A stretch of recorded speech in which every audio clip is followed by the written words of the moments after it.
State as such explicitly तो कुछ budget में बोला नहीं गया इसके बारे में, एक्सपेक्ट हिमाचल और उत्तराखंड। तो हमारे टूरिज्म को प्रमोशन मिलेगा, जो हमारी मेन इकोनॉमी का, हिमाचल इकोनॉमी में टूरिज्म बहुत इंपॉर्टेंट रोल प्ले करता है।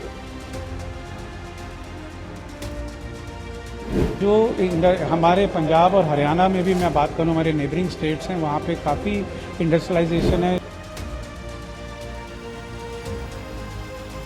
एमएसएमई और यूथ स्किल्स के लिए काफ़ी इंसेंटिव्स अनाउंस किए, तो डेफिनेटली वो हमारे यूथ जो हरियाणा और पंजाब के उनको फ़ायदा होगा।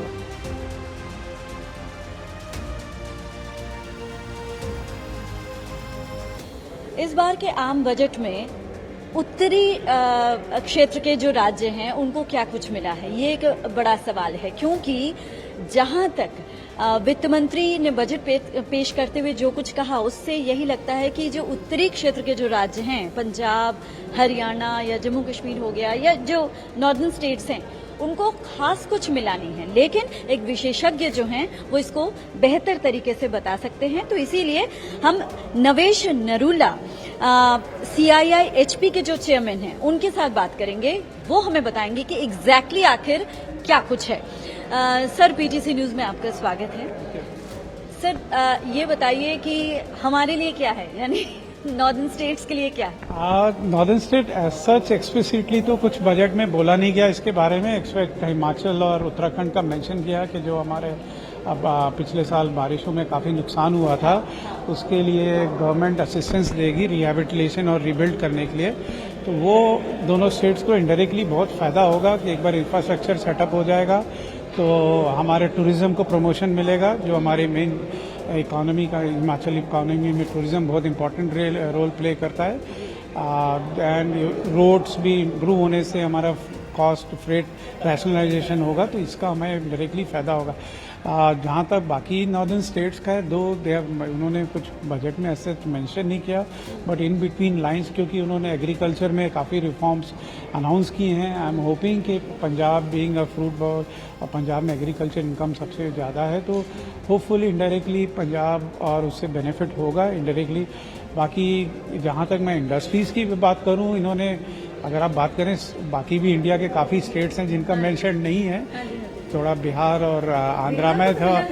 ऑफ कोर्स वो एरियाज आप अगर देखे जाएं तो वो थोड़ा सा पीछे, उनकी जरूरत भी है। उनके सर, जरूरत तो हरियाणा को भी थी और पंजाब को भी थी। पंजाब के मुख्यमंत्री भगवंत मान भी डिमांड कर चुके थे और हरियाणा सरकार को भी उम्मीद थी।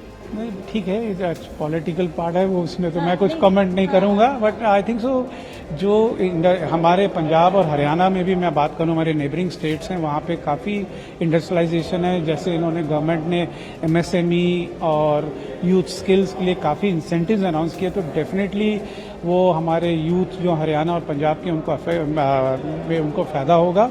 इवन मैन्युफैक्चरिंग में भी MSME सेक्टर्स के लिए काफ़ी इनिशिएटिव्स अनाउंस किए, उनको जैसे टर्म लोन लेने के लिए क्रेडिट फैसिलिटीज़ अनाउंस की हैं। तो ये सब मेरा ख्याल फ़ायदा होगा। अगर आप बात करें पर से सिर्फ एग्रीकल्चर, अगर हम वो एक्सपेक्ट करते हैं, वो ज़्यादा इन बिटवीन लाइंस कुछ हो तो पता नहीं, बट एक्सप्लिसिटली कुछ इसमें ऐसा नहीं था। सर, मैं अब टैक्स स्लैब को थोड़ा समझना चाहूंगी। टैक्स स्लैब जो है उसको थोड़ा समझना चाहूंगी कि कितनी राहत है और कितना जो न्यू टैक्स स्लैब में जो चेंज आया, उसको थोड़ा सा आम जनता की भाषा में समझाइए।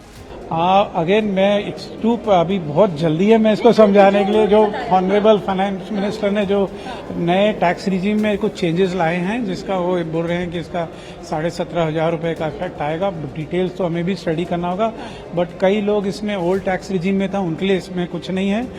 हाँ, उसमें इसके बजट में अभी कुछ ऐसा बताया नहीं गया। इट्स ओनली फॉर जो people who have opted for नए टैक्स रिजीम, उनके लिए है। बाकी कुछ पर्सनल पॉकेट में जो स्टॉक मार्केट में ज़्यादा इन्वेस्टमेंट्स करते हैं एंड ऑल दैट, उनके लिए थोड़ा सा जो लॉन्ग टर्म कैपिटल गेन है, जो 10% था, अब 12.5% टैक्स देना पड़ेगा। Even short term capital gain जो 20% कर दिया गया है, तो वो उसमें थोड़ा सा उधर पे जो ज़्यादा इन्वेस्टमेंट्स जो फाइनेंशियल मार्केट में इन्वेस्ट करते हैं उनको थोड़ा सा इसका इम्पैक्ट आएगा, और उसी का रीज़न है हम देख रहे हैं अभी बैठ के, अभी again it's too early, stock market थोड़ा सा नीचे है, इस टाइम पे नीचे है, तो इसका इफेक्ट क्या है। जी एक और सवाल सर, महिलाओं और लड़कियों के लिए वित्त मंत्री निर्मला सीतारमण जी ने अनाउंस किए हैं कुछ चीजें, उनको भी आप एक जेनेरिक वे में समझाइए कि किस तरह से उनके लिए क्या कुछ।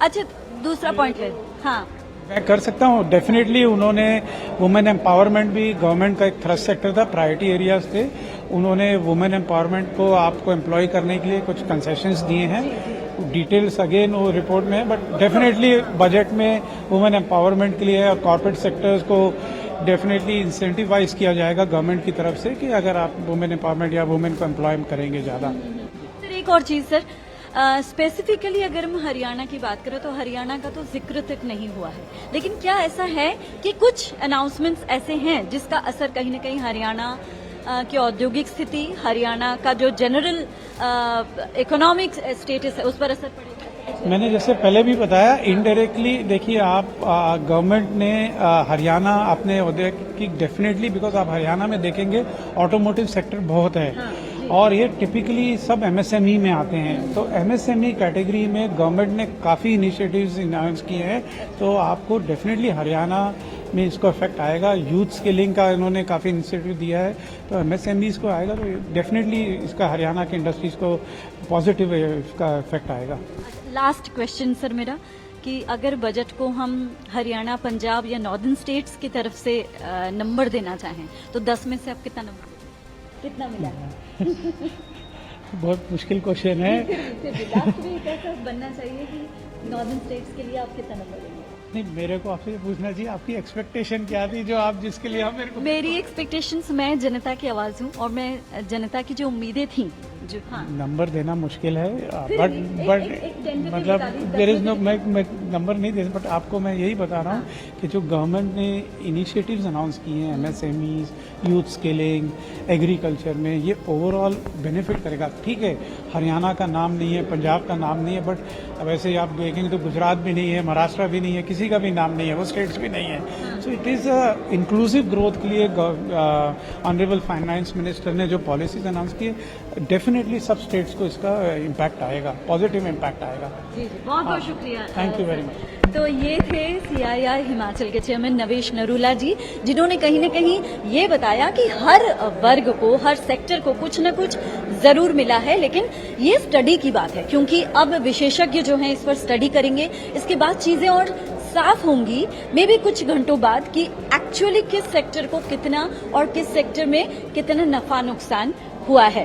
कैमरामैन बनी चौहान के साथ Vaishali Chaudhary, PTC news, CII, Chandigarh.